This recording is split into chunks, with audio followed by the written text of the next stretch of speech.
আপন মনে রাধা বদন ভাবনায় বিভোর হয়ে আছে। আর এদিকে হলো কি, দাদা বলরাম রাখালদের মধ্যে কানাইয়াকে দেখতে না পেয়ে আগে মন্ত্রিত করে নয়ন মোদে ভাবনার ঘরে দেখছেন তার কনিষ্ঠ কানাইয়া বলরাম দাদার সামনে অঙ্গখানি এলিয়ে দলিয়ে খেলছেন।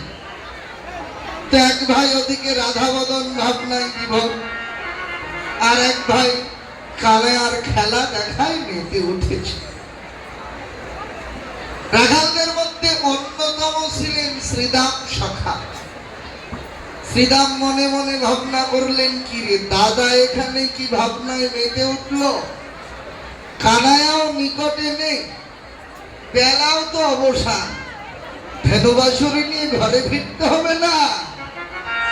তাই শ্রীদাম বলরামকে গিয়ে ডেকে কইতে লাগলেন, দাদা ও দাদা, এখানে ধ্যান ধরা যোগীর মতো কি ভাবনা করছো গো? তাকে দেখেছো বেলা অবসান। শোনো কিবা বলবো, ওরে অবসান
এখানে কি ভাবনা করছো গো?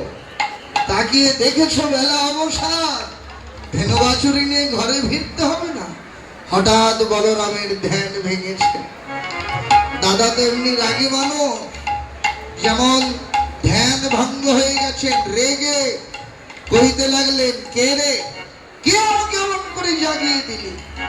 ভাই রাগেই বলছেন, সব আমি দেখতেছিলাম আমার ভাই কানাইয়াকে,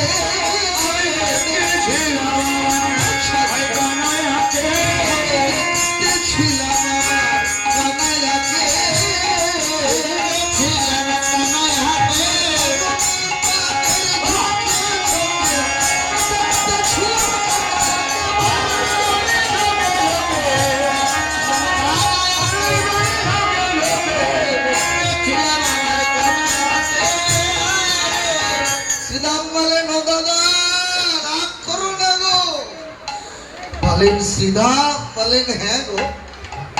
বলেন দেখো দাদা, তুমি যে কোনো কিছুই গুরুত্ব দিয়ে ভাবো না, একবার ভেবে দেখেছো আজকে সকালবেলা আমরা যখন ভাই কানাইয়াকে মায়ের কাছ থেকে নিয়ে এলাম, মা যশোমতী কানাইয়ার হাত হাতটি তোমার হাতে তুলে দিয়ে বার বলে দিল, বলাই আমি আমার প্রাণটা তোর হাতে তুলে দিলাম, শূন্য দেহটা নিয়ে ঘরে রইলাম। দুই ভাই বন খেলা খেলে সকাল সকাল ঘরে ফিরবি। কি গো দাদা, তুমি ভুলে গেলে সেসব কথা? আমি তোমাকে মনে করিয়ে দিচ্ছি, শোনো। রানীকে বলেছ তুমি